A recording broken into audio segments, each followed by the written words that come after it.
সূরা ওয়াকিয়া। একজন সাহাবী যখন মারা যাচ্ছেন, তার সম্পত্তি নাই, অল্প কিছু সম্পত্তি। অন্য সাহাবীরা বলছেন ইয়া ইয়া, তার নাম ভুলে গেছে আমি।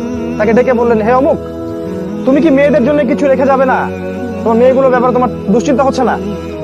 তখন তিনি বললেন, আমার কোনো দুশ্চিন্তা নাই, কারণ আমি আমার মেয়েদেরকে সূরা ওয়াকিয়া পড়তে বলে দিয়েছি। কারণ যে ব্যক্তি সূরা ওয়াকিয়া পড়বে, আল্লাহ পাক তাকে সচ্ছল করে দিবেন। সচ্ছল, টাকা থাকলেই সচ্ছল হয় না কিন্তু মানুষ, আল্লাহর বরকত লাগে। দেখবেন টাকা আছে, অনেক টাকা, হঠাৎ কোনো একটা সমস্যা হলো জীবনে, সব টাকা শেষ, চলে গেল। সুদ খায় খায় বড় পাহাড় করছে টাকার, আল্লাহ পাক ক্যান্সার দিয়ে দিলেন, টাকা শেষ। হয় না এরকম? আর বরকত অন্য জিনিস, ভ্যান চালায়, রিক্সা চালায়, মাঠে কাজ করে, তৃপ্তির সাথে জীবনযাপন করছে, মাশাআল্লাহ। কোনো অভাব নেই, কোনো টেনশন নাই, কোনো ডায়াবেটিস নাই, কোনো প্রেশার নাই, কিছুই নেই, দেখবেন সুখে আছে। এটাই সুখ।